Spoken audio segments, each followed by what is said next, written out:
sécuritaire. Certainement un rappel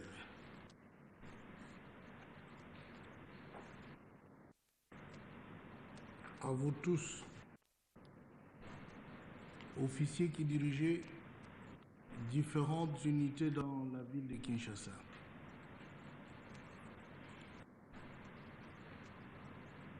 Vous savez,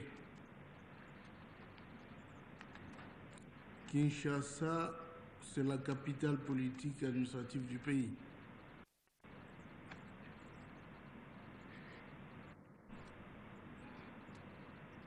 Kinshasa,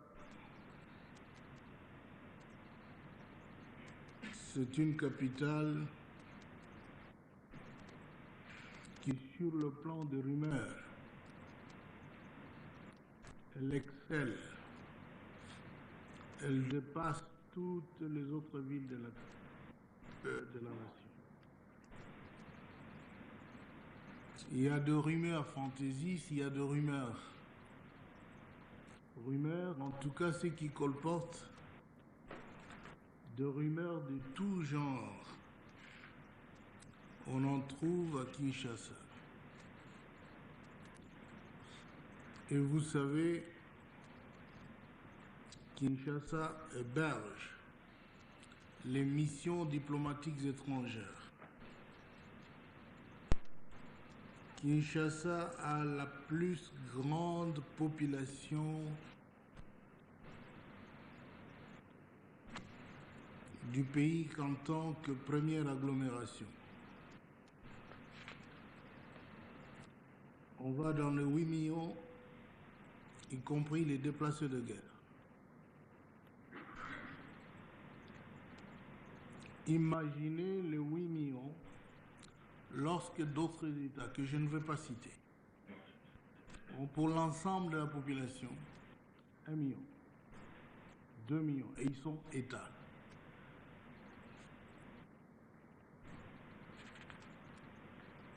Alors que Kinshasa est une ville avoisine les 8 millions à elle seule.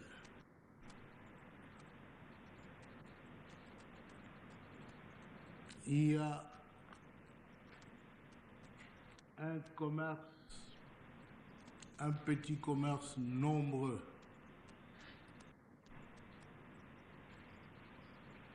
Il y a aussi de la fraude,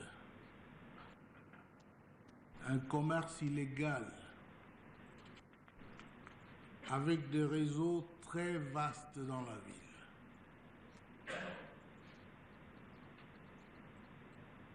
Sur le plan de criminalité, Kinshasa suppose héberger assez grand nombre de criminels par les ruelles véritablement tortueuses alors, parce qu'on ne les a pas bien dessinés par des endroits que l'on peut désigner comme des villages dans cette métropole.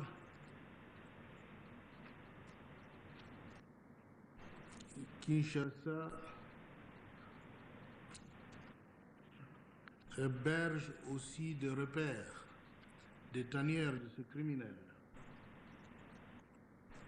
Mais il y a aussi ce demande politique. Politique illicite, activité illégale de politisation, de groupes et incitation aussi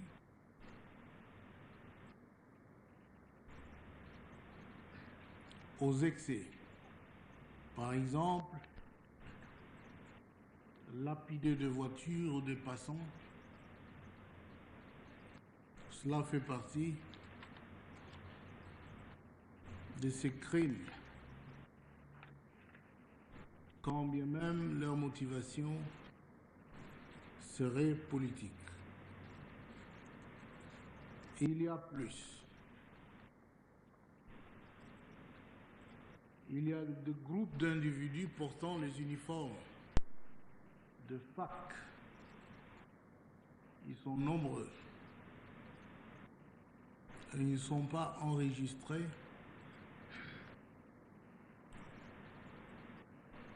ils ne sont pas du tout enrôlés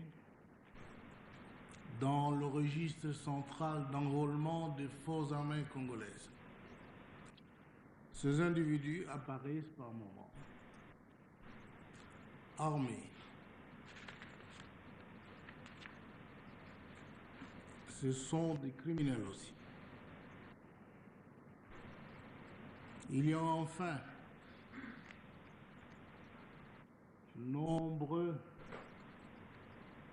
soldats qui effectivement appartiennent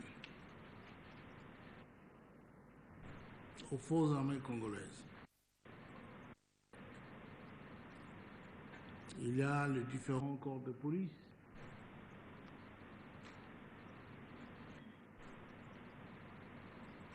on n'a pas réussi à mettre en place la force d'autodéfense populaire. Kinshasa a tout cela pour et contre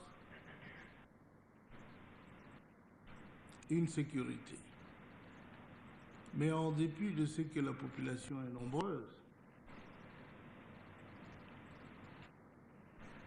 on ne peut pas comparer Kinshasa avec d'autres villes d'Afrique même où pullulent des crimes quotidiennement.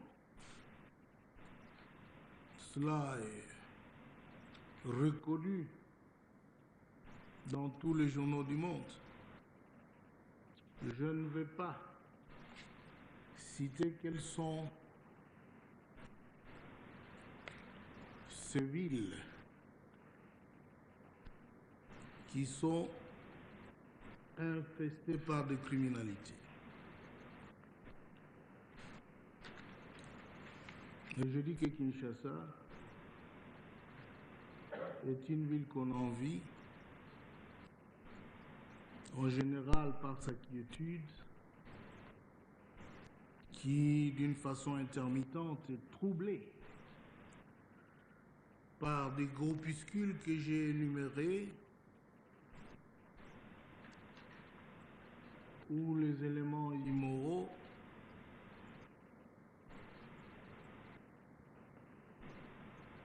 participent à troubler l'ordre public, donc la paix, la tranquillité des habitants de Kinshasa.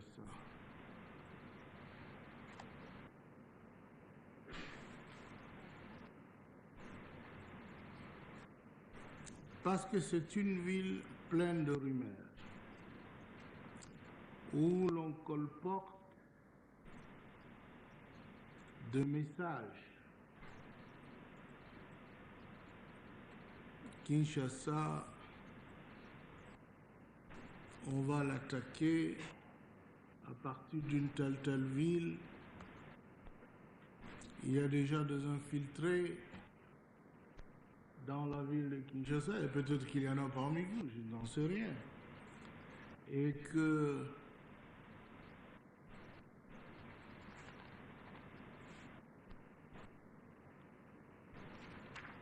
les dates sont fixées pour désorganiser une vie normale, administrative, économique, sociale, de vie culturelle dans la capitale du pays.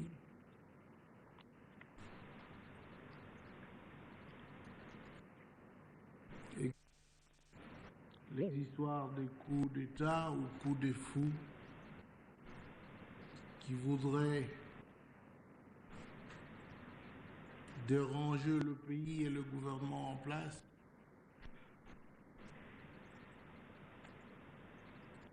et que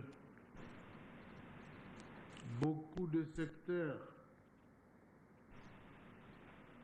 de l'armée sont concernés par des questions de sécurité.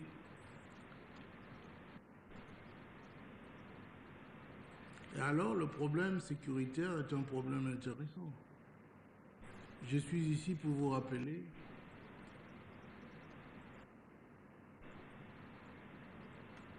que la RDC est un pays, une nation qui se défend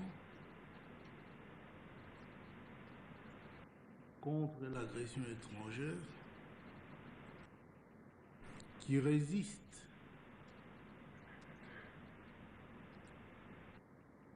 à la vassalisation d'autres nations et que par conséquent est un pays qui doit exercer une vigilance extrême en tout temps, en tout lieu.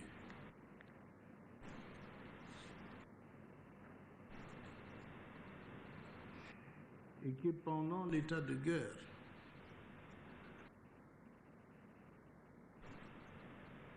il est demandé à cette nouvelle armée qui a été créée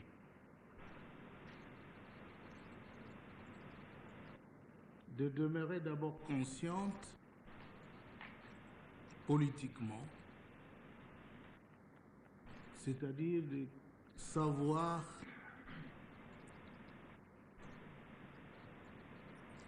réellement quel est l'ennemi. Pour le moment, nous avons un ennemi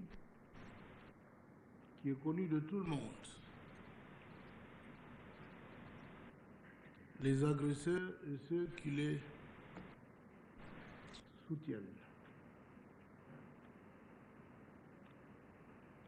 Potentiels. Ceux qui, de l'intérieur, au sein des unités de l'armée, désorganisent par une propagande malicieuse et en implantant la 5e colonne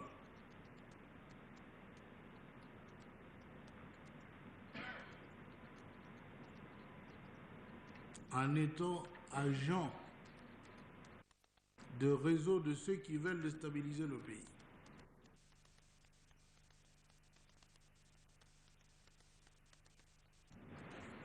Vous avez donc violé votre serment et les autres camarades de forces armées doivent veiller sur de tels individus qui se trouvent au rang de forces armées.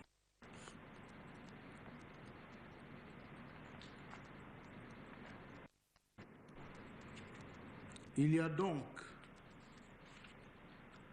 obligation pour chacun de vous et des commandants qui ne sont pas ici et des hommes de troupes. Obligation pour chacun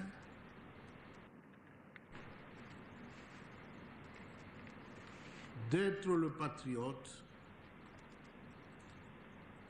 d'être au service de sécurité de la nation, c'est-à-dire dénoncer ces éléments qui participent dans n'importe quel coup, en tout cas, des natures illégales, qui participent dans toutes sortes de tentatives mettant en danger la sécurité de l'État. Et il faut prendre conscience que quand vous participez dans ces choses, vous êtes pour une sanction exemplaire mondialement connue. Dans un état de guerre, vous vous prêtez à des jeux de coups de fou. Si on vous attrape, vous êtes fusillé. Ça, vous devez le savoir. On vous trouve dans des complots, on vous attrape, vous serez fusillé. On vous trouve porteur de messages de comploteurs, tu ne les as pas dénoncés, tu es leur supporter, on doit te fusiller. Il faut choisir.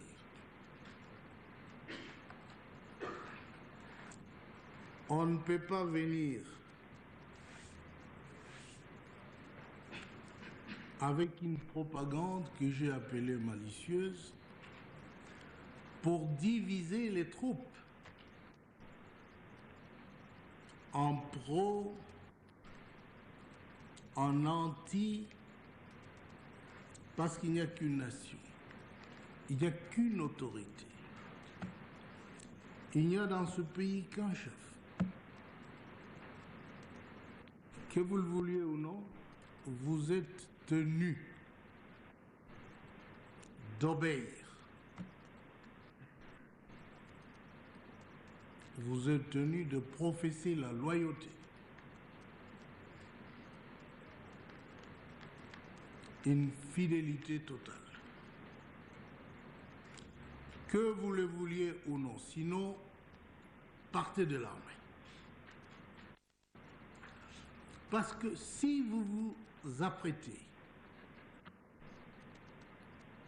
à faire ce jeu, n'importe quelle malignité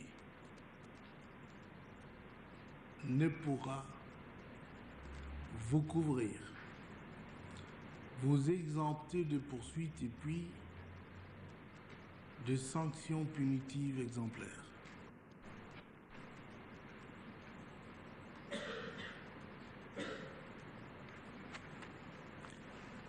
Tout celui d'entre vous qui a connaissance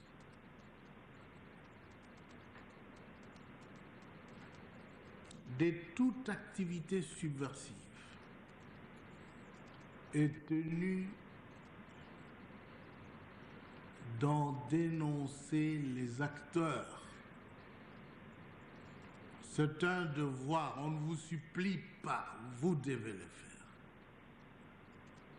Parce que si vous ne le faites pas, je vous ai dit ce qui arriverait à ceux qui seront pris dans des réseaux de déstabilisation de la République. Ce sont des agents, nous sommes en état de guerre, ce sont des agents des ennemis de la République.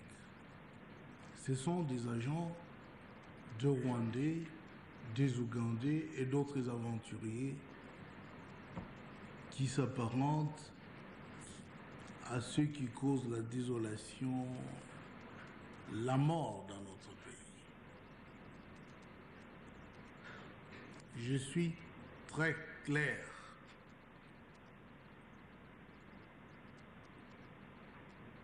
Nous sommes déterminés à sauver ce pays, à vaincre aussi l'agression.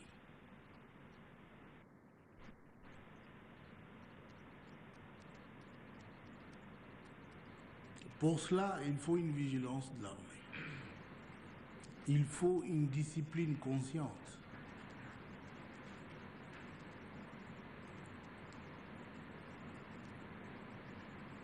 Cette discipline consciente vous montre bien ce qui est bon et ce qui est mauvais et pourquoi vous devez obéir à ce qui est bon et non à ce qui est mauvais. C'est clair.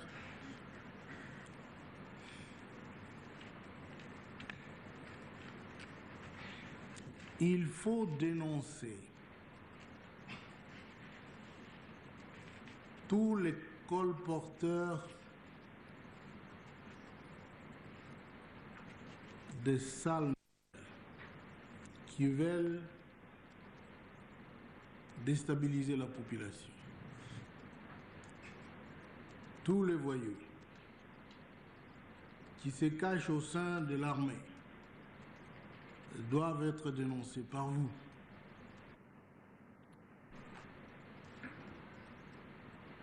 Vous devez le faire parce que vous voulez avoir aussi une nation tranquille qui se développe. Mais cette nation ne peut commencer son développement qu'à une seule condition, la tranquillité, la paix. Cette nation ne peut résister qu'à une seule condition, qu'il y ait cohésion nationale.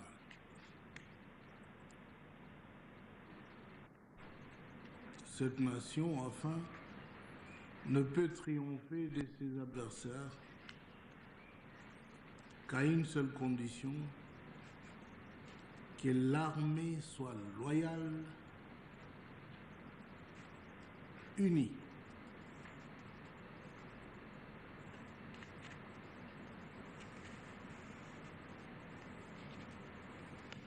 Unie comme un seul homme. Les forces armées congolaises doivent l'être.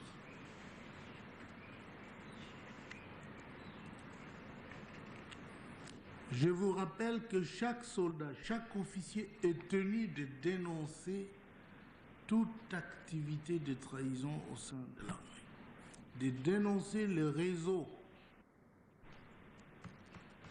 d'espionnage établi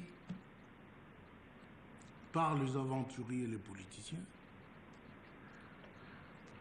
De tristes mémoires, vous le savez, d'aucuns ne se sont pas encore remis de leurs illusions.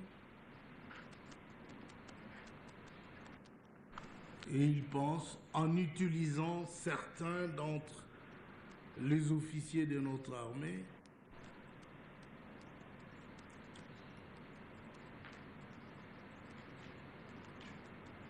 pourraient tenter de regagner le pouvoir. Je vous considère tous comme des fils de la patrie. Vous n'avez pas de tête de traître et d'aventurier. Mais alors, il faut être prudent. Il faut savoir que vous êtes les chouchous de tous les aventuriers politiques qui cherchent à tisser un réseau d'amitié avec des officiers de l'armée.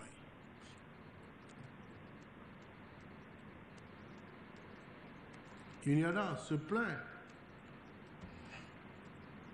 dans vos DEMIAP et dans d'autres prisons de tels aventuriers. Se plaint. C'est donc dangereux pour vous de ne pas être prudent.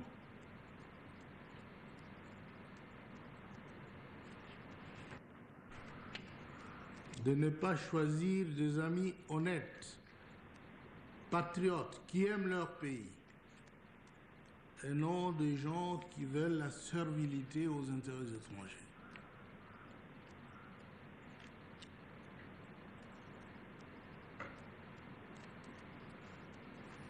Ils ont des gadgets, c'est-à-dire ils savent comment toucher votre esprit.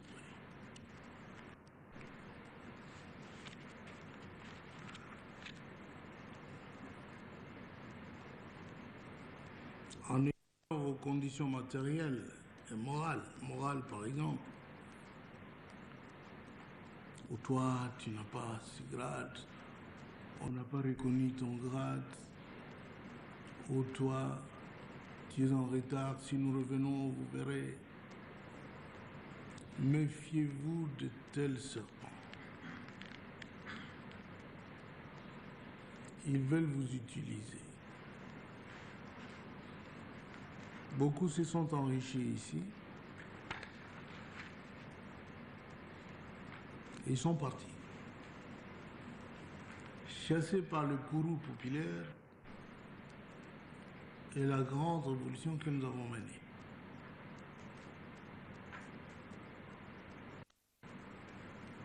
Le plus intelligent d'entre eux reviennent. Ils aiment revenir. D'ailleurs, aujourd'hui, je ne sais pas si vous êtes au courant, messieurs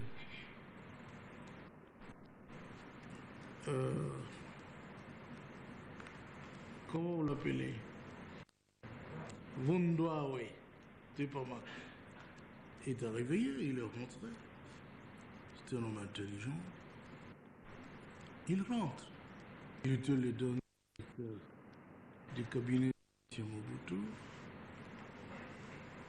l'ancien président Mobutu. Il est là. Je pense que ces conférences à 11 heures pour expliquer pourquoi il est rentré, pour revenir vivre chez lui et de travailler sous le nouveau régime. Les professeurs vont doyer. Il n'est pas le seul, il y a beaucoup d'autres qui sont.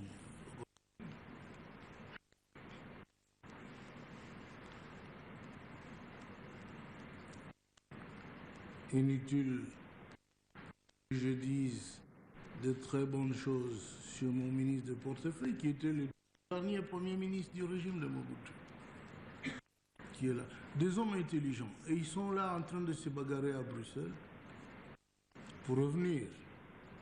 Celui-là, assistant spécial en matière de sécurité, ne fait que le voir, dormir debout, moi je vais venir, moi ceci, c'est tel. Dans ce régime-ci, l'homme est au centre de nos préoccupations le plus chères. Ils reviennent chez eux,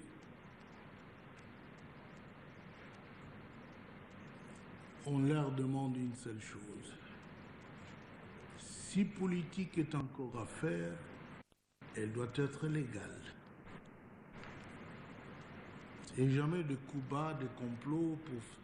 Vous savez, c'est comme les Rwandais. Dernièrement, je ne vois pas, comme Kagame, qui disait, oh, le président Kabila n'aime que la guerre, il ne fait qu'acheter des armes. Maintenant, nous voulons reculer. Ces éléments nous poursuivent. Ma réponse a toujours été la même. Si tu commences la guerre, tu sais bien la commencer, mais tu ne sauras pas quand elle va se terminer et qui sera victorieux. Et quand on commence des aventures, j'en ai vu beaucoup moi et je suis habitué à des aventures. C'est pourquoi je suis venu jusqu'à Kinshasa. Vous saurez les commencer, vous ne saurez pas comment ça va se terminer. Donc il faut savoir où vous placez votre tête. Tenez bien ce que je vous dis.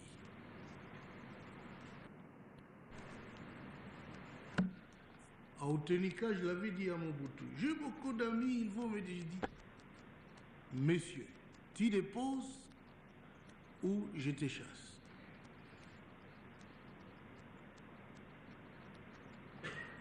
Il a fait le blabla, il ne voulait pas déposer. Et j'ai donné des ordres aux gens qui n'étaient pas si loin d'ici, dont le fameux Joseph et les autres, d'entrer à Kinshasa. C'était fait. Ainsi, si l'on commence à vouloir faire la petite guerre, êtes-vous sûr de la guerre? Comment vous êtes-vous préparé? On vous dit préparez-vous.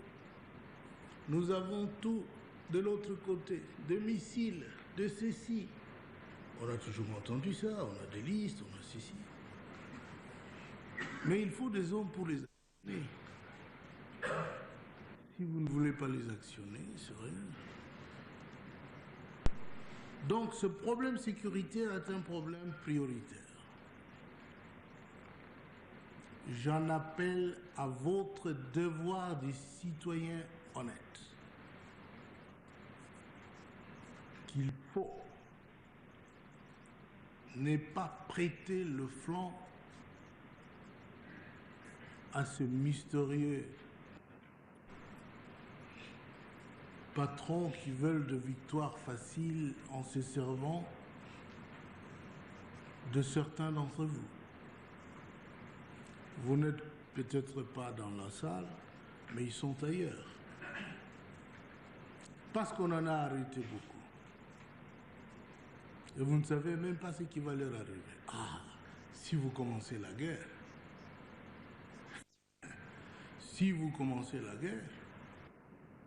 il faut être sûr que vous la gagnez. Sinon, si vous la perdez, vous payez le prix des aventures. Je voudrais donc que vous vous occupiez de la sécurité de notre chère capitale, parce que je m'adresse à vous qui êtes à Kinshasa. Ailleurs, c'est tranquille, c'est fidèle. Ce n'est qu'à Kinshasa où tous les temps de remue-ménage, où les politiciens, les ambassades, on a vu des officiers, pourtant il vous est interdit d'entretenir des rapports avec les étrangers. On a arrêté d'autres officiers transportant des documents, c'est-à-dire des rapports pour aller remettre à des ambassades, etc. Pour dire combien d'unités sont maintenant à Kinshasa, combien, comment est-ce qu'on fait, comment est composée la garde présidentielle, cela. Mais tout cela, toi Congolais, qu'est-ce qu'il prend d'aller faire de rapports? Ce régime qui a été chassé ici, il a été chassé parce qu'il fait des rapports de son pays aux étrangers. Vous allez faire des rapports sur la défense de votre pays. Pourquoi? Mais vous êtes un grand traître. Vous devez être immolé, brûlé. Vous êtes indigne d'enfant de ce pays. Est-ce que les étrangers vous disent, venez voir où nous faisons nos plans de défense, où nous plaçons de ceci, non cela? Ils ne le font jamais. Et pourquoi vous seulement vous voulez être ce traître qui sert les intérêts étrangers et à la fin ils vous rejettent? Ils ont eu ce qu'ils ont voulu avoir. Toi, tu ne comptes pas dans leurs calculs. Qui es-tu? Alors, quelle honte. C'est pourquoi je parle de la conscience, de la haute conscience. Il faut savoir le bien et le mal quand on le fait.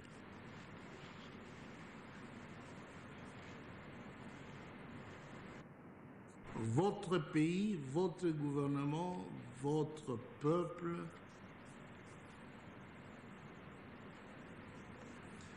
ont besoin de votre servilité. Vous devez travailler pour eux, pour votre nation. Vous devez protéger le pays du danger d'être déstabilisé. Nombreux qui le font sont utilisés par les étrangers.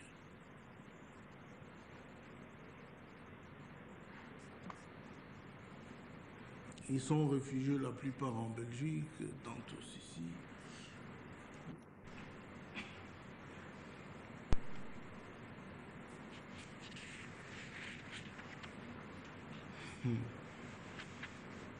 Mais quand la Belgique était aux affaires ici, il nous a laissé combien de bras coupés dans ce pays? Vous lisez quand même des livres, des oreilles coupées, des jambes coupées,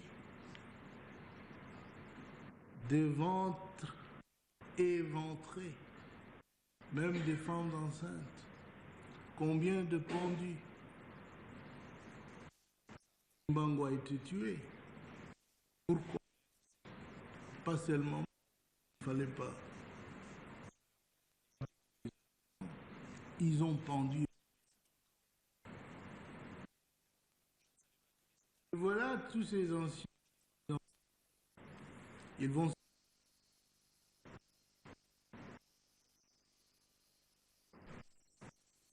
venir ici avec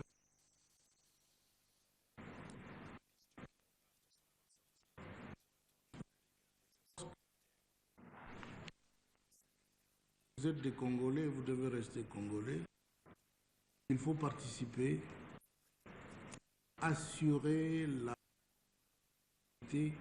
pour permettre aux activités économiques et de reconstruction, de développement, aux activités culturelles, vous avez besoin, certains d'entre vous ont des enfants, il faut la paix pour que toutes ces choses se fassent. Et voilà. Vous êtes des agents de sécurité de cette nation en tant que soldats.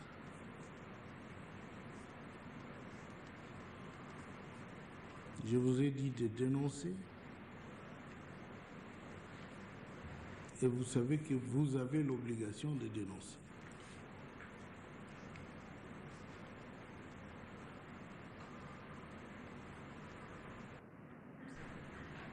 Je vous ai rappelé ce que vous devez faire et ne devez pas faire.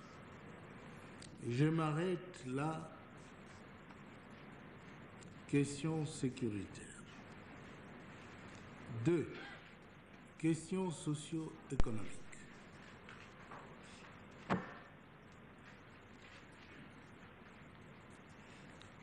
Nous sommes à Kinshasa où la vie économique et sociale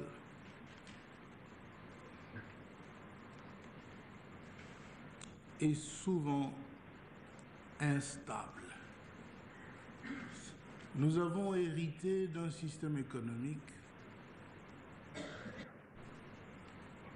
qui fluctue le plus souvent et parce qu'il n'y avait pas de principe sur lequel l'action du gouvernement d'alors devait se fonder. Nous avons hérité d'un système économique, je répète, qui ne se reposait pas du tout sur le principe de l'économie, qu'elle soit libérale.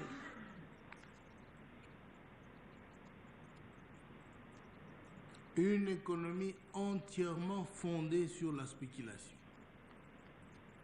Une grande armée de spéculateurs qu'on appelle des opérateurs économiques.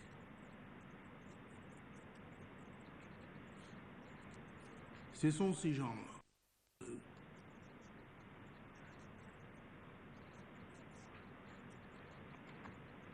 qui tantôt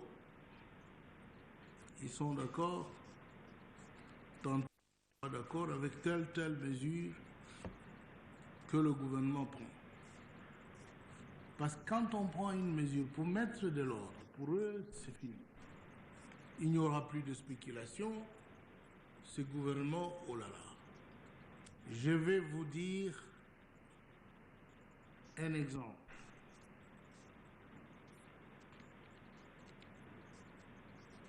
Et vous devez vous tous suivre les actes du gouvernement. Un exemple. Nous arrivons au pouvoir, on trouve dans ce pays le dollar est roi.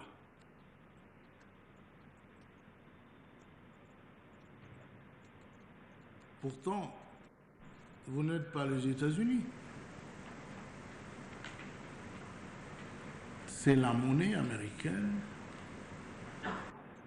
Chaque pays du monde a sa monnaie. Et vous entendez tous, on vous dit, la monnaie, c'est l'un des attributs de souveraineté d'un État.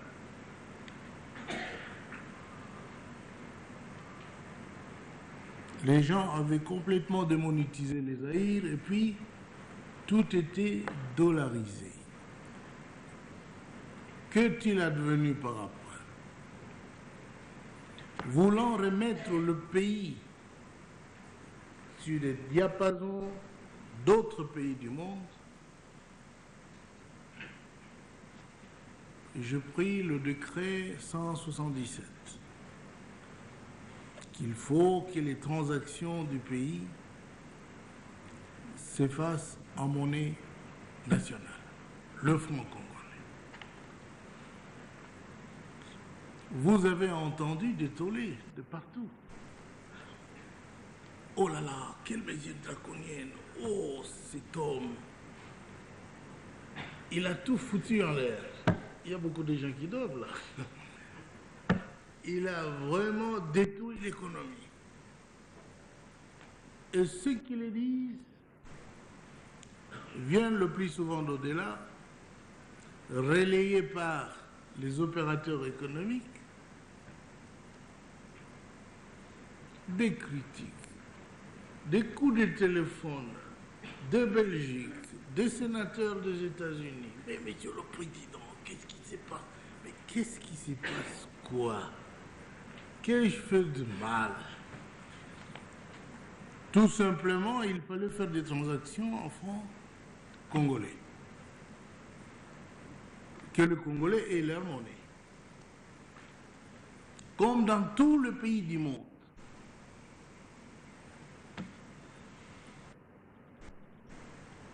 Maintenant, les délégations qui sortent dehors, quand ils vont là-bas, ils trouvent que dans chaque pays du monde, il y a son décret 177 à peu près. Vous allez en Belgique, messieurs, avec des dollars dans la rue, je vais acheter un dollar. Ça n'existe pas du tout. En Namibie. Où ça? Ils étaient au Niger. Ils sont allés là-bas. Où je vais acheter? Où est mon homme là? Mon secrétaire administratif, Piana. J'étais avec lui en Namibie. Il a oublié d'acheter quelque chose pour mettre dans deux fiches là. Il est allé avec ses dollars. On lui dit, mais quoi ça? Va à la banque là-bas, échanger, amener la monnaie nationale. Et cela se passe partout dans le monde. Sauf ici chez nous. Alors, si nous sommes le seul pays du monde à ne pas vouloir avoir sa monnaie nationale, c'est que nous sommes malades. On doit nous guérir. Ah, mais dites, comment voulez-vous, même à Brazzaville, si vous allez avec les dollars, vous allez acheter du pain dans le magasin, vous devez posséder comment ça s'appelle? Le franc CFA. Vous devez échanger, aller échanger, et puis on vous donne. L'essentiel, c'est un exemple du décret 177, c'était celui-là. Mais pendant ce temps-là, on a cru que nous avons péché contre la nation.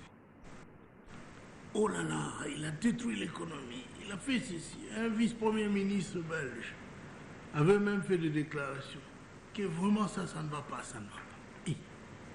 Mais toi tu es belge, tu n'es pas congolais, tu n'es même pas concerné. En Belgique, tu n'aimes pas utiliser les dollars, tu utilises le franc belge.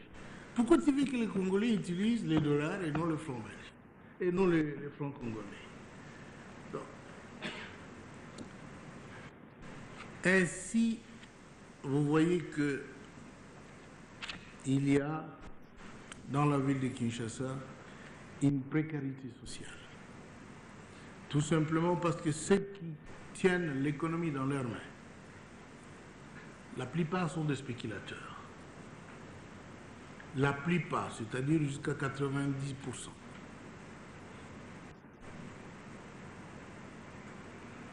Nous sommes le pays du monde où chaque mois on compte les devises des entreprises d'État, les entreprises publiques, et on donne à ces messieurs pour qu'ils achètent aux taux officiels afin d'importer des denrées alimentaires pour nourrir la population de Kinshasa. Pourtant, ce n'est pas la mission du gouvernement de faire cela, de donner des devises aux commerçants. Un type qui fait le commerce cherche lui-même l'argent.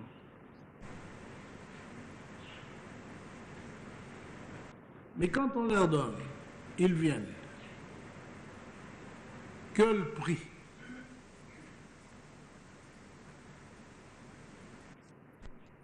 Inabordable. Pour vous, les soldats, les policiers, les fonctionnaires, les enseignants, le bénéficiaire de bourses d'études. Et puis pour eux, ce n'est pas leur problème.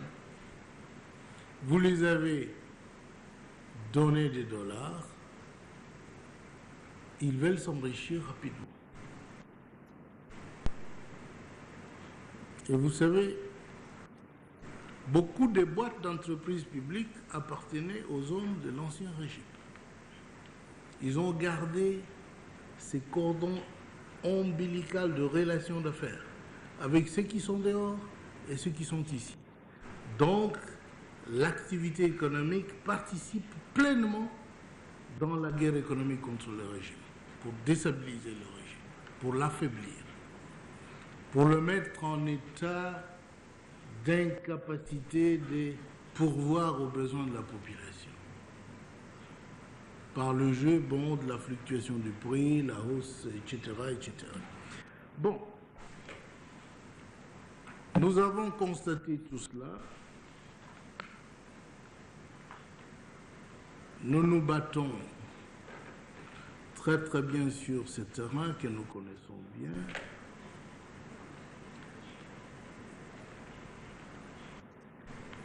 Mais je voudrais que vous aussi compreniez les efforts qui sont fournis par l'État. Vous devez interpréter ces efforts au sein des unités. Parce que ce n'est pas bien. Vous avez entendu dans un article de Washington Post, un grand quotidien américain là-bas, où l'on dit à Kinshasa, la vie est intenable. Vraiment intenable, disent-ils. Que même les soldats de la garde présidentielle mendient dans la rue. Comme si les soldats de la garde présidentielle étaient si différents des autres. Ils disent, même ces soldats mendient dans la rue. Si vous passez, donnez-moi, cigarette, ceci, cela.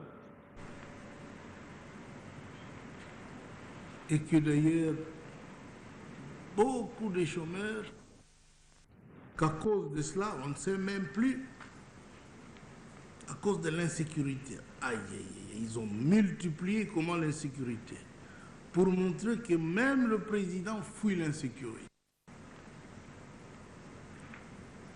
On ne sait pas où il dort. La nuit, il change de voiture dans une petite Volkswagen. Il va dans des rues sombres, dans des rues noires, que personne ne connaît où il dort.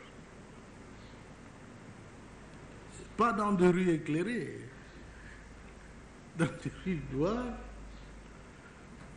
dans une Volkswagen, la tortue. Vous voyez comment ces gens-là peignent l'insécurité dans la ville de Kinshasa. C'est-à-dire, moi qui suis l'homme le plus sécurisé de la nation, si je dois maintenant fuir et me mettre dans une Volkswagen et emprunter seulement des rues sombres, noires, ténébreuses, pour qu'on ne me remarque pas. Ah là là là. Et tout ça parce que il y a le mécontentement, semble-t-il, de la population qui ne veut plus de Kabila. Alors que jusqu'au moment où je vous parle, je suis le chef d'État le plus populaire de l'Afrique. Et c'est comme ça. Allez partout. En Afrique du Sud, ben vous les trouverez des tricots, Kabila, d'autres libéraux. Allez au Nigeria, chez les Arabes. Vous trouvez... Mais eux disent que dans mon pays, il y a tellement d'insécurité que la population ne m'aime plus.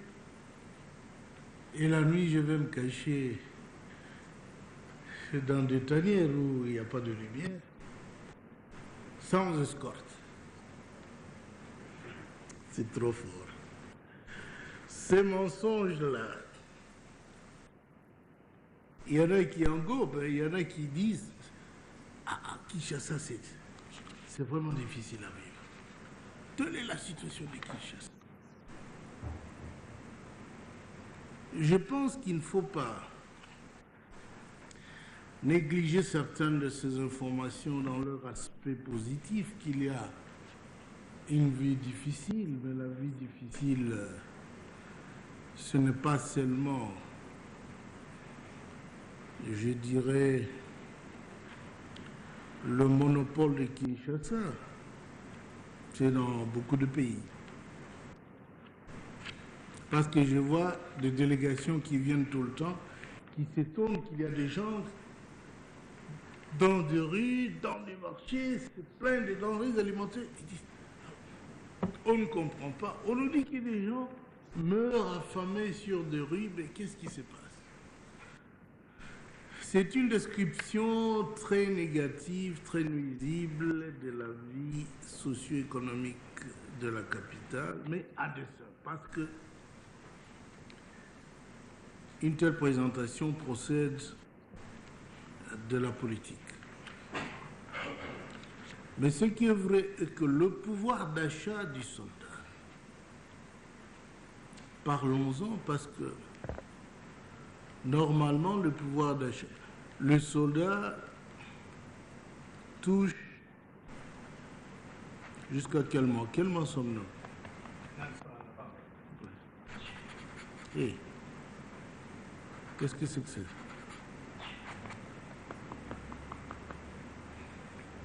Il faut faire ça? Oui. Très bien. Ok.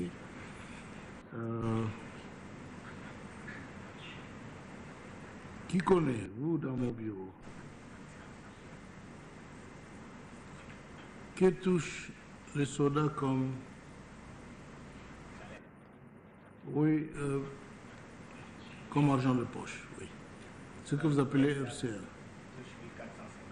Bon, 1450. Et on voit qu'un sac de farine coûte à Kinshasa combien? Tonton me dit 2000, 3000 plus. Vous ne connaissez pas vous, hein? Pardon?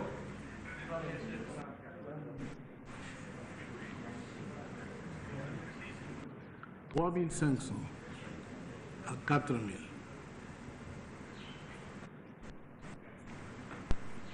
C'est le sac de riz.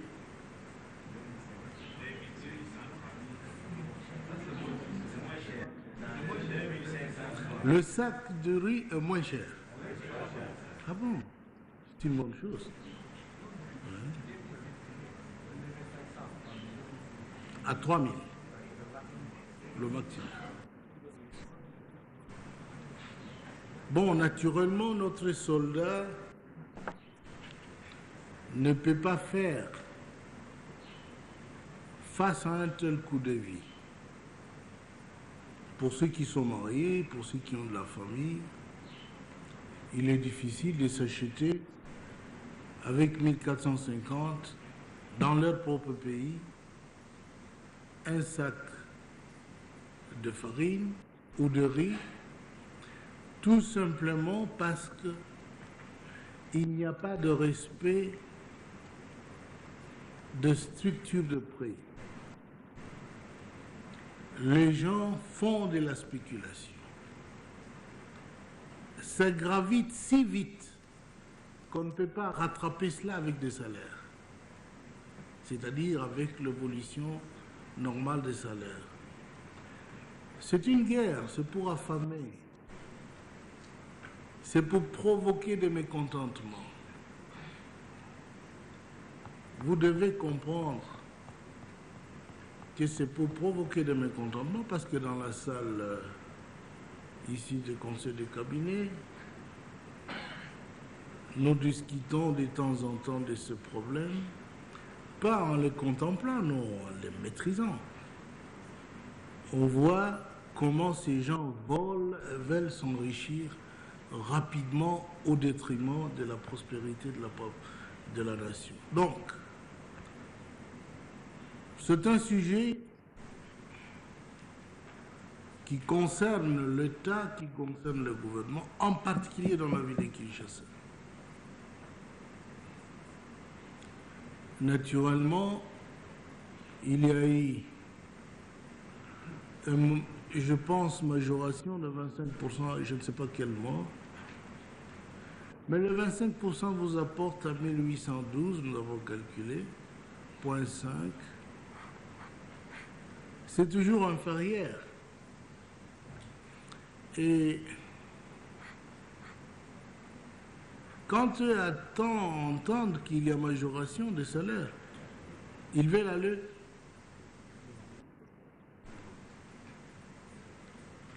Alors, qu'est-ce que le ministère de la Défense a fait? Le ministère de la Défense étudie pour ces soldats-là qui a 1812,5 faire des choses. D'abord, la prime. Prime de cherté de vie, ici à Kinshasa.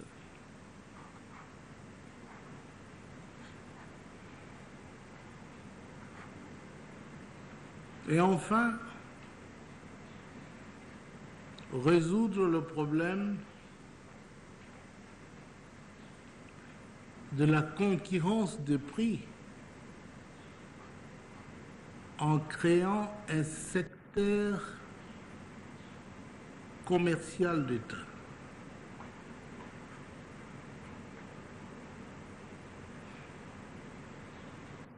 Ce secteur commercial d'État,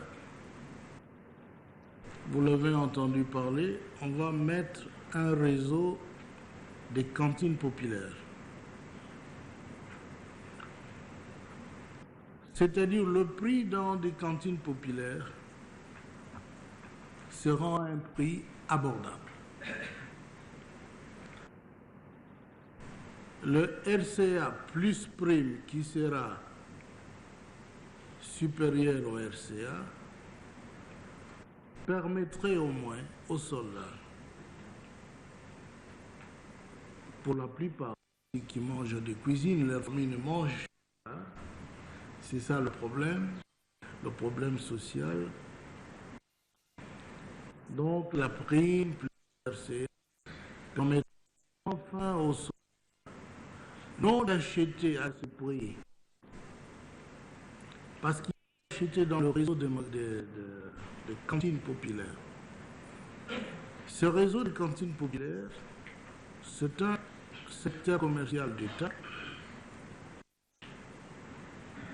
Vous avez la subvention de l'État, c'est-à-dire l'État paye la moitié du prix que vous devriez acheter vous.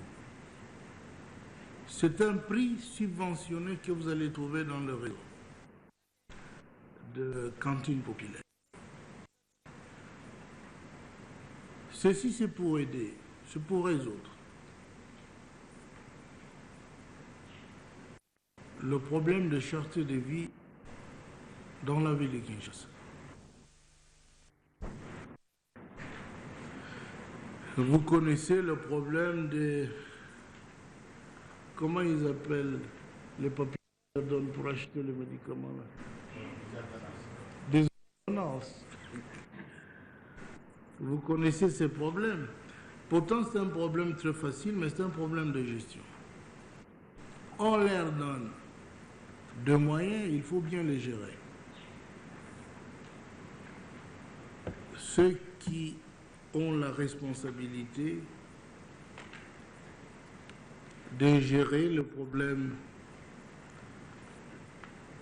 de médicaments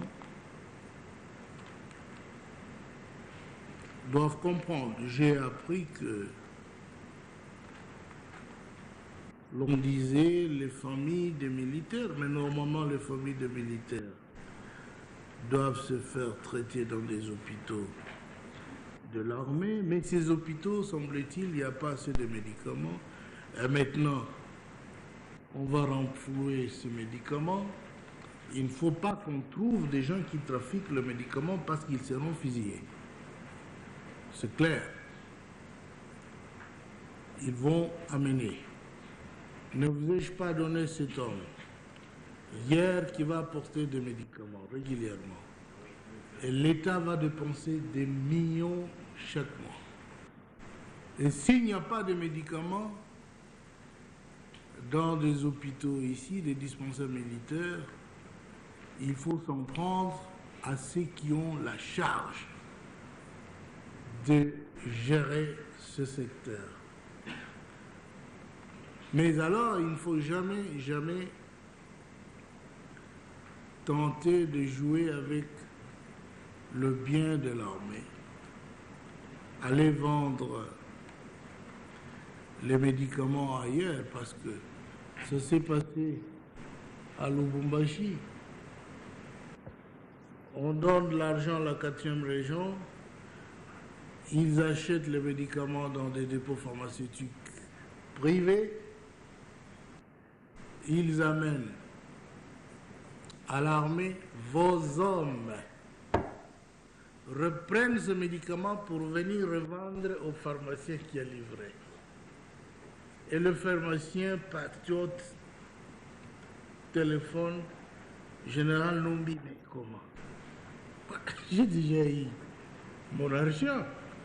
Maintenant, on veut me vendre ce médicament moins cher que je ne vous ai vendu. Il est ici, médicament. Vous savez, vous, qu'il y a beaucoup de mauvais officiers. Et c'est votre devoir de le dénoncer. Et vous, je vous ai dit de surveiller, parce qu'on ne peut pas avoir un EMIA, un état-major interarmé. Le pays donne tout le moyen et les gens ne travaillent pas pour voir comment ça s'est fait. Vous voulez d'autres preuves? Mais il y en a eu ici. On envoie de l'argent au Kasaï, en Bandaka. On retrouve cet argent ici. Les gens vont venir avec cet argent. Et là, les gamins commencent à faire des trous. Ils ne vont pas se battre. Ils n'ont pas leur argent. Ils ne savent pas. Et on trouve cet argent ici. Si on vous attrape, vous mourrez. Là, il faut être sûr. Vous entendez, messieurs? Si on attrape de tels individus, et vous leur dites que ce sont vos amis, vous pensez que ce sont vos amis de tels individus qui détournent le bien de l'État, qui empêchent à ce que les soldats touchent leur solde et qui reviennent avec des cartons de billets de banque destinés à des régions militaires pour les bouffer ici. Et si on vous attrape, d'ailleurs, qui va vous pardonner? Personne. Pas sur la loi. Sur la loi. Il faut craindre la loi. Il faudra demander à la loi le pardon, pas à personne. Vous tuez l'armée et on ne va pas vous laisser tranquille. Ça, vous vous trompez.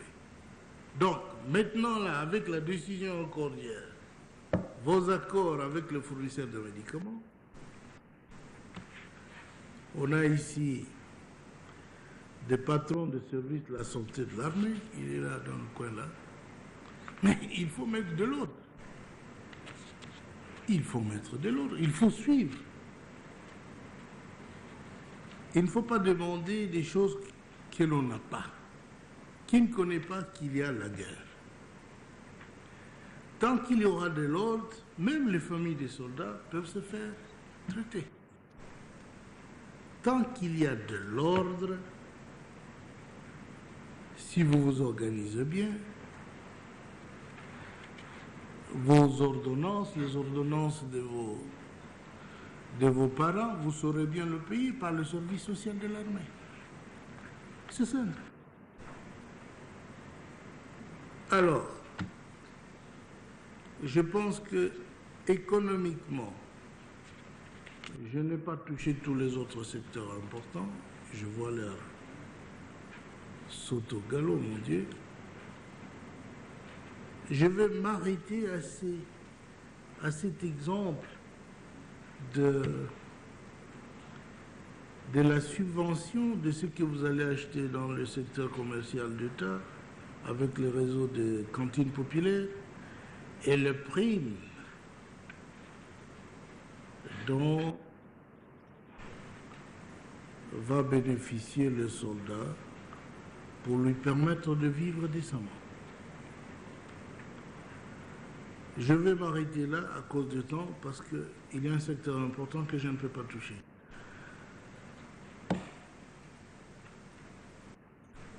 Question politique.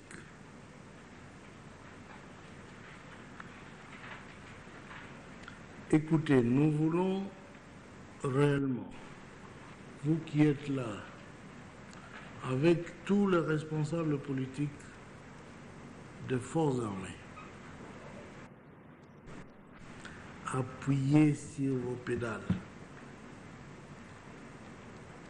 Vous savez qu'il y a une nécessité politique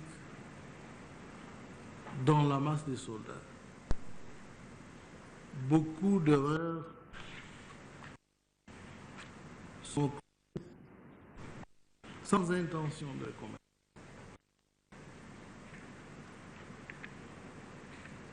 Messieurs, bien que j'ai l'habitude de voir ce que vous faites intermittemment, mais il faut que ça soit fait systématiquement. Vos interventions.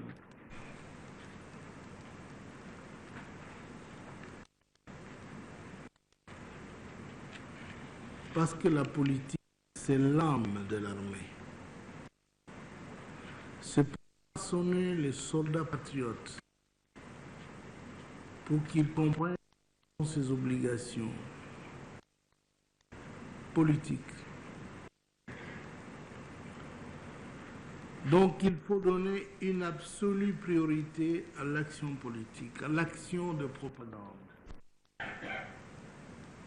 Il y a moins de propagande. Mais qu'est-ce qui fait que si vous allez là où se trouvent les Coréens maintenant, j'allais aller là-bas, j'ai annulé mon affaire parce que je venais vous en parler.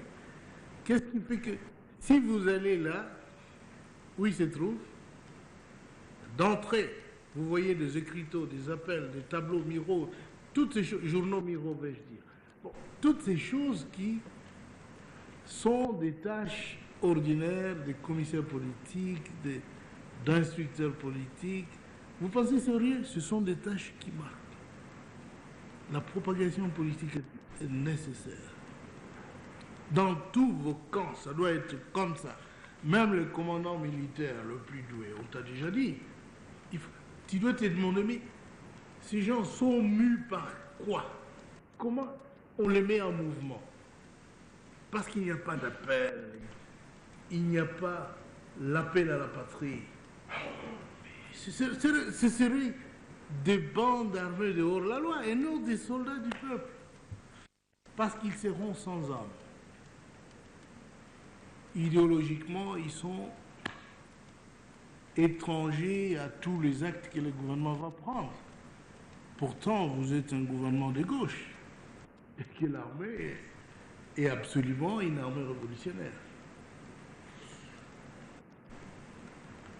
La politisation de l'armée est nécessaire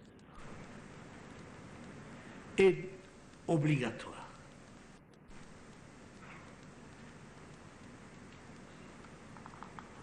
C'est important que les soldats sachent ce qu'il est, ça vous le savez, vous avez déjà dit. Mais j'ai dit, il faut que cela soit systématique. La différence entre les Coréens là-bas et vous, officiers, d'ailleurs le pays vous appartient. et vous force d'écrire là-bas. Mais pourquoi vous ne le faites pas vous-même? C'est tout simplement parce qu'il y a inconscience quelque part et ils ont une longue expérience de lutte. Mais nous venons de commencer que 3 ans et demi. Et nous sommes dans une capitale très vicieuse. Et donc nous devons avoir une éducation politique assidue du soldat pour résister dans cet enfer de Kinshasa.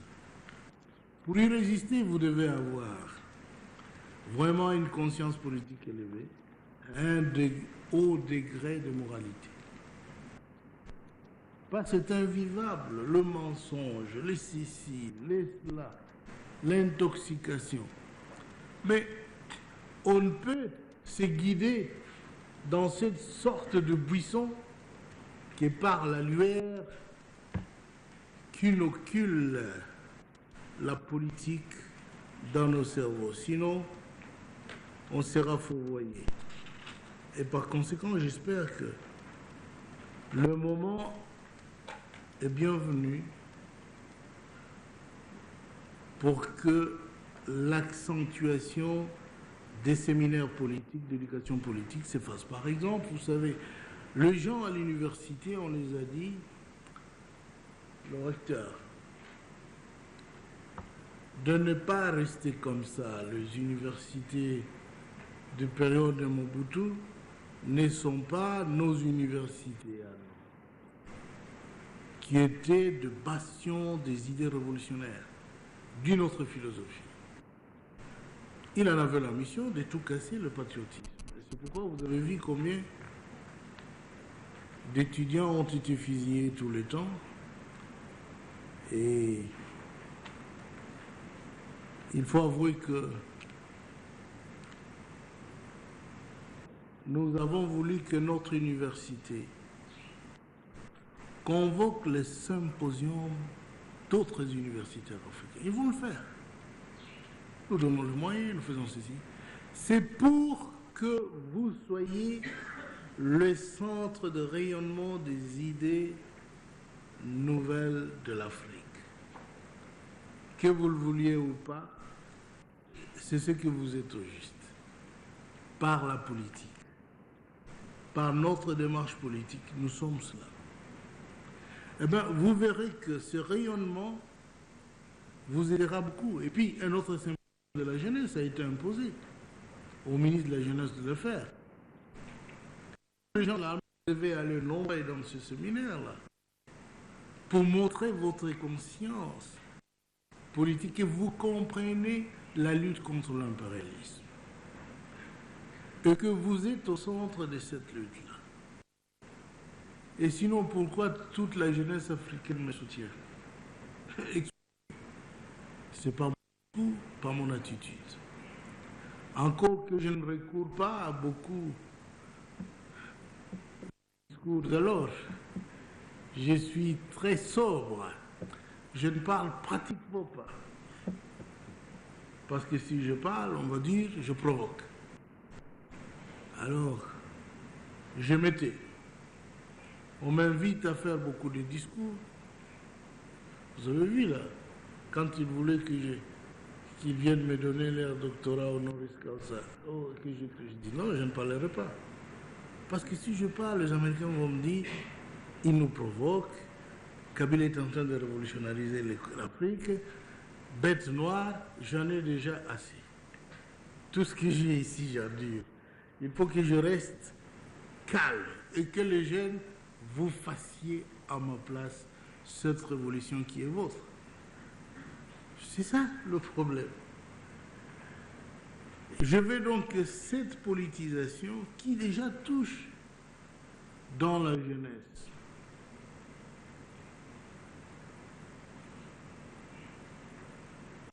soit les gens de l'armée, les hommes de l'armée doivent être des instructeurs politiques du peuple. Mais comment vous allez l'instruire politiquement si vous ne connaissez pas vos principes? Comment vous allez le faire? Donc il faut une certaine pertinence dans l'éducation politique de l'armée. C'est important. Ça vous permet de voir pourquoi il y a des changements positifs pour votre gouvernement, c'est-à-dire pour votre régime. Je vous ai parlé de M. Wumbawe qui est venu. Pour moi, c'est une très bonne chose. C'est un gain politique énorme pour vous. Pour vous aussi, c'est une bonne chose. Il faut être content que des gens comprennent.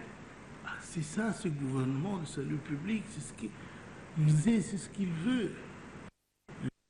De cette nation, la force vers l'extérieur, de la force de la nation, je veux dire. Si ces gens viennent et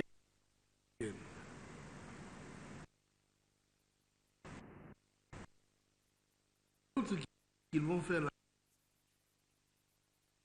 Oui. Ils ont besoin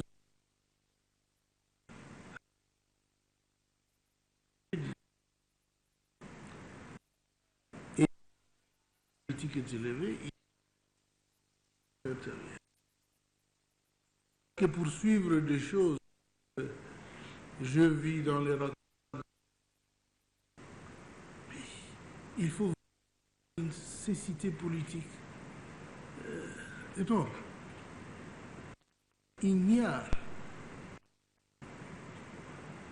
pour un petit rien du tout, on vous... Oh, nous les gens de Kivu sommes moins bien servis. Et moi je regarde dans l'armée. Et celui-là, le plus grand, vous avez appelé lieutenant général. Il y en a combien dans l'armée? Mais il est de Kivu. Et je vois de Kivu les Sikatenda, voilà là-bas. Mais qu'est-ce que vous... Et quand ils viennent là, ils vous prennent pour des nigauds, ils vous balancent un petit mot. Voilà, c'est votre Kivu. Tout le monde qui a une masse. Alors, que fais-tu? C'est mon obéki, mon attaque, moi, vote, kubiti, viote, divien, le tour. Vous voulez être partout vous-même, sans les autres. Ce n'est pas possible. Ce n'est pas possible. Et encore, qui sont ces gens-là? Un petit groupe de minorités qui est tombé dans le piège de ceux qui veulent s'en servir et qui vont le rejeter comme cheval de course. Parce que si vous arrivez, quand vous montez un cheval, qui gagne? Mais c'est vous qui le montez. Parce que quand on vous donne des trophées, est-ce que lui a affaire avec des trophées? Vous l'avez seulement utilisé. Et il ne faut pas qu'on vous utilise comme des chevaux de course. Quand ils arrivent, ils gagnent. Et le pauvre cheval là-bas, c'est même dans... Et vous êtes trop jeune, mais en tout cas, ceux qui savent comment les chiens des chasses vont chasser avec des villageois. Ils attrapent le gibier, quand ils rentrent à la maison. La bonne soupe, c'est pas pour les pauvres chiens. Alors ce serait la même chose avec ceux qui se laissent utiliser par ces roublards politiciens. Ils vont le faire. Ils vous utilisent, mais vous ne faites pas partie de leur calcul. Du reste, ils ne sont pas avec vous. D'autres sont à Bruxelles, d'autres vont à Paris, ils achètent des armes. Vous n'êtes pas là. Ils disent, nous voulons quelqu'un pour les utiliser. Est-ce que quelqu'un sait, oh, moi je vais l'utiliser parce que moi, dans cette armée, je ne suis pas bien. Mais tu n'es pas bien, qu'est-ce que tu veux de me dire? Contente-toi de ce que tu es. S'il y a des réclamations, il y a des instances de réclamation. Et d'ailleurs, les commissaires politiques sont là pour ça, dans les unités de l'armée, M. Mati. Sont là pour écouter. Et les commandants qui ne sont pas plus près des hommes de troupes ne sont pas des bons commandants. Alors tout est là, les instances sont là. il faut vous en servir pour éviter de querelles intestinales au sein des unités. Je voudrais donc que vous sachiez aussi que la débandade des groupes de ceux qui se disaient maîtres rebelles de ceci, de cela, des gens qui faisaient la guerre là-bas et qui pratiquement n'en font plus, ce sont des Rwandais qui commencent à la faire, une guerre retardateur seulement. Ces gens-là nombreux passent ici maintenant. Mais ce sont des victoires politiques. Nous n'avons pas l'habitude de décrier cela. Ces gens viennent. D'autres veulent se promener nuitamment, soi-disant pour qu'on ne les reconnaisse pas. Là-bas, s'ils rentrent, on va les tuer. Mais quand ils viennent ici, ils savourent la joie. Oh, c'est si beau. Ce que vous avez gagné politiquement, c'est important de le savoir. Vous entendez, tout le monde va à Bruxelles. Mais tant qu'ils durent à Bruxelles, ils se font repêcher par d'autres blancs pour les utiliser contre les Congo. La politique, donc, doit être absolument développée dans les unités et chaque dirigeant, chacun doit connaître ce régime, c'est quel régime. Il ne faut pas avoir honte d'apprendre, messieurs. Vous devez apprendre. Comment voulez-vous être commandant au sein d'une armée révolutionnaire et vous n'avez aucune notion de révolution? Mais ce n'est pas possible. Ce n'est pas possible. Vous avez beau être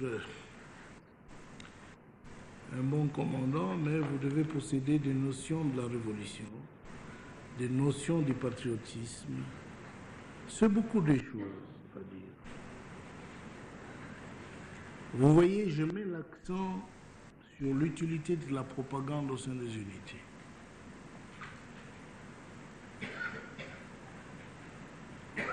Ouais? Dans vos unités. Dans vos unités. Toutes ces choses-là arrivent, les mauvaises choses, je veux dire, c'est parce qu'il y a absence de prise de conscience politique. Alors, vous devez continuer à lutter. Ne soyez pas satisfait de ce que vous faites. Je vous vois travailler beaucoup, mais ce n'est pas assez, messieurs. Il faut continuer. Il faut redoubler. Il faut que chaque soldat soit un cadre politique devant le peuple.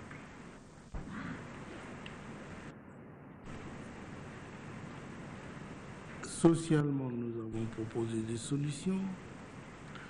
Politiquement, nous devons continuer à les éduquer. Enfin, la guerre est toujours avec nous. Nous n'avons pas encore réussi à bouter l'ennemi dehors. Mais ça viendra. On travaille durement pour le faire. On s'arme sérieusement. Et on forme des unités d'élite. Et nous voulons continuer à former beaucoup, cette fois-ci, assez de pilotes, des chasseurs de bombardiers, d'hélicoptères et d'avions de transport. Nous devons le faire. Parce que nous avons acheté un grand nombre d'avions de chasse de bombardiers, mais nous devons préparer nos propres enfants à ce travail. Vous verrez, et vous allez vous fatiguer. Ça viendrait toujours. Ça, c'est la mission de monsieur le ministre Chamleso, qui est maintenant délégué à la défense.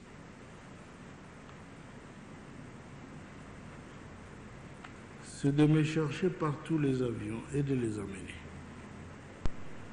C'est ce que nous faisons, nous ne cessons de faire. Tant que le Congo ne sera pas totalement libre, nous allons nous armer. Mais sur le plan de la force aérienne, si nous pouvons compter l'utilisation des pilotes étrangers, nous sommes supérieurs par rapport à tout le pays qui nous agresse réunis. Les jours que nous utiliserons nos coucous,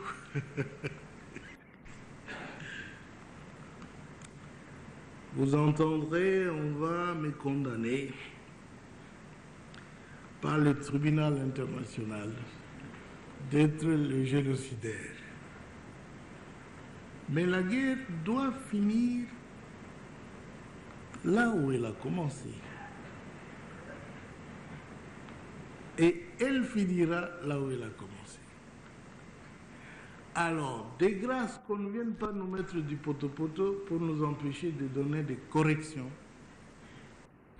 à ces apprentis guerriers qui sont venus nous mettre dans une foire de beaucoup de difficultés. Nous n'avons pas poursuivi notre plan triennal et beaucoup d'autres choses. Nous sommes en délire, plus de 2 millions de tués. N'allez pas me dire, je dois être le plus doux des autres. Moi, je suis doux, je reste tranquille chez moi. Mais ceux qui ont des troupes ici, quand les choses changent, ce n'est pas à moi qu'il faut demander des comptes. Donc nous avons besoin de nous spécialiser aussi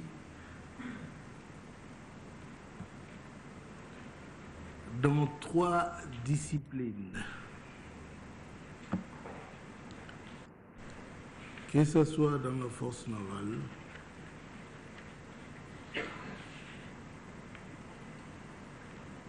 que ce soit dans le domaine des unités blindées,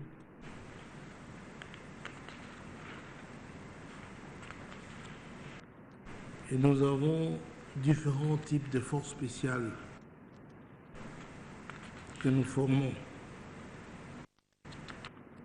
comme les cibles blindées, le régiment d'artillerie motorisé, et vous verrez que tout le temps arrivent des gros avions, le plus gros avion du monde, l'AN-124,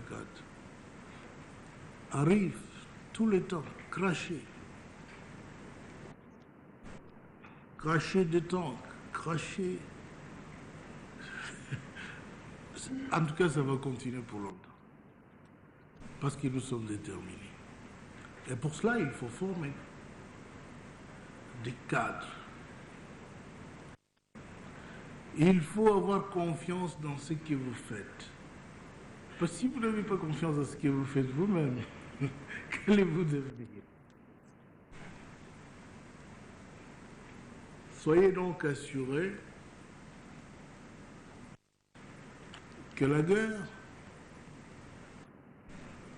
nous allons la gagner toujours. Ça nous a coûté beaucoup.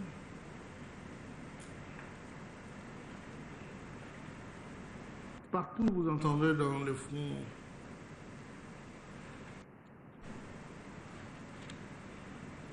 que ce soit dans le front centre, où ils viennent d'attaquer les Lodi et ailleurs, c'est pour s'amuser. Déjà, je vous ai dit à vous, qu'on les envoie un peu des escadrilles là pour voir si c'est facile encore de faire la guerre n'importe comment. Comme Les Rwandais venaient, les gens reculaient vite, vite, ils croient que c'est fini. Ce n'est pas fini. Et maintenant, ils savent que ce n'est pas fini. Donc, nous avons besoin de votre préparation. Ayez confiance dans ce que nous faisons, parce que c'est un travail de reconstruction d'une armée pour qu'elle devienne puissante, pour que jamais encore personne ne dise toi de là que je m'y mette, que le peuple congolais est un esclave. La guerre est en train de changer de cours. Il faut donner beaucoup d'informations aux hommes de la politique de l'armée pour qu'ils informent bien. Vous avez un journal. Vous avez un journal du département politique de l'armée ou de l'État. Vous avez un journal. Parce qu'il faut l'évolution de la guerre. Comment ça se passe maintenant? Les gens qui sont à Kinshasa sont loin des événements qui se passent. Il n'y a pas un canal par le... Même dans les casernes, dans des garnisons, où ils vont lire telle bataille a eu lieu tel endroit, voilà le résultat. Ils en ont besoin pour s'informer, pour être de cœur avec ceux qui sont au front. C'est très important. Enfin,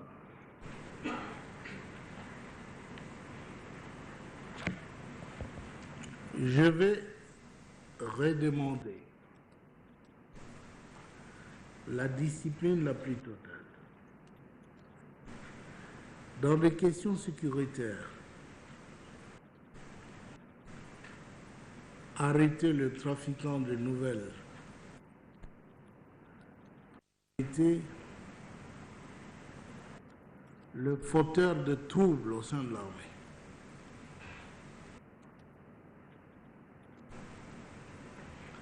Vous devez être en parfait accord avec la population.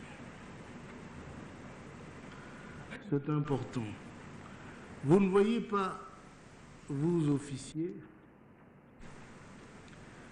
dans la ville ici, il arrive de temps à autre qu'il y ait querelle entre les étudiants, surtout de l'UPEN, et les officiers de l'armée et les gens de l'armée. C'est pénible. Pourtant, ces officiers de l'armée, beaucoup étaient encore hier les étudiants. Alors ces gens doivent être comme ça. Hier, le ministre d'État à l'Intérieur était parlé avec les étudiants. C'était à l'UPEN où vous étiez? Tous les instituts, pour leur parler de problèmes de sécurité. Moi, je voudrais que vous vous entendiez mieux, vous, chacun de vous, avec des étudiants. Mais ce sont vos frères et vos camarades.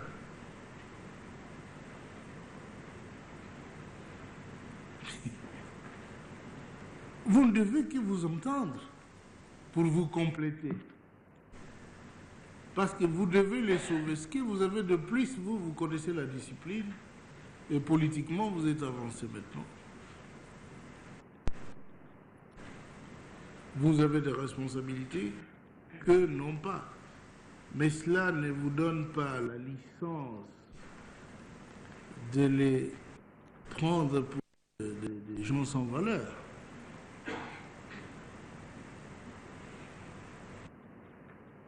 Quand j'ai eu l'anecdote d'un policier militaire qui a vu venir un étudiant portant 1 kilo de farine dans un sachet avec ses 300 francs, il a raillé. Pourquoi? C'est à cause de ces comportements de face. Et si vous reprenez le même comportement, Pourquoi est-ce que le peuple ne veut pas nous chasser du pouvoir? Pourquoi? Pourquoi? Nous pensons que nous sommes venus corriger nos erreurs et pas recommencer. Finalement, le peuple se... Mais vous tous, beaucoup ici de jeunes, n'étaient même pas dans l'armée à la libération. Vous voyez chargés de grandes responsabilités. Parmi ceux qui luttaient le plus, le monde estudiantin, dénonçant les exactions de l'ancienne armée. Mais si vous aussi, vous reprenez à refaire la même chose, vous comprenez? Mais qu'est-ce qu'on devient finalement? C'est un pays de fous ou quoi? Où est la logique d'avoir lutté? Nous devons nous prémunir de tels ajustements. Il ne faut pas oser. Vivez de votre salaire. Il est insuffisant. Nous avons abordé le problème ici. Mais s'il est insuffisant, parce que beaucoup ont des très grandes familles, mais cela ne vous autorise pas à commettre des actes de rançonnement de la population. Mettez-vous à leur place. Vous, hier, avant que vous soyez dans la libération, vous n'aimiez pas qu'on vienne vous rançonner. Et alors, maintenant, si vous faites la rançon, c'est quoi? C'est très mauvais. Protégez la population, vous avec les étudiants, aidez-les. Et il faut que le peuple soit tué. Je suis convoqué pour vous mettre en garde sur les principes sécuritaires qui doivent être observés dans la ville de Kinshasa par vous, unité qui se trouve dans la ville de Kinshasa. J'ai abordé un aspect, pas les deux aspects, un seul aspect, de questions socio-économiques en ce qui concerne l'argent des poches, le prix, et puis je vous ai dit pourquoi le système de cantine populaire est mis en place, parce qu'on donne une subvention à tout ce que vous allez acheter. C'est-à-dire, si vous avez à payer pour 100, vous payez 50, et l'autre 50 est supporté déjà par l'État. Malgré cela, on a arrêté une mesure qu'il faut même donner d'autres subsides sous forme de primes, de cherté de vie. Faites respecter le système de cantine populaire. Ne travaillez pas pour les caïmans, pour venir tout acheter afin d'aller vendre très cher ailleurs. Protégez-vous de questions politiques. Je voudrais l'éducation politique permanente. Question de guerre.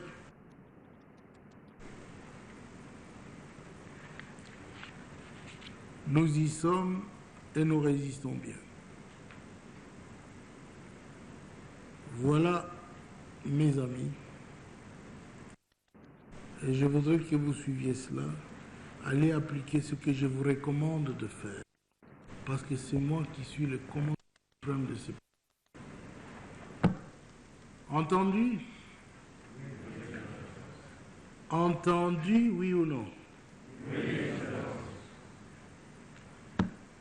Fini la... Merci de votre attention. En fait, on se militaire.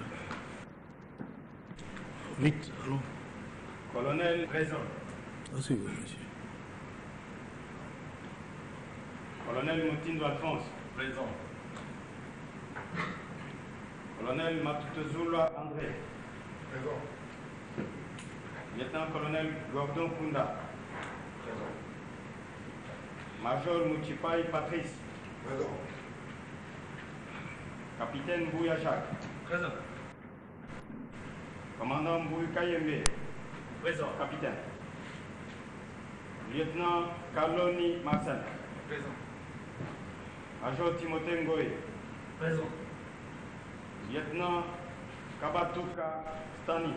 Présent. Sous-lieutenant Makonga. Présent. Sous-lieutenant Mbangu Mukati. Présent.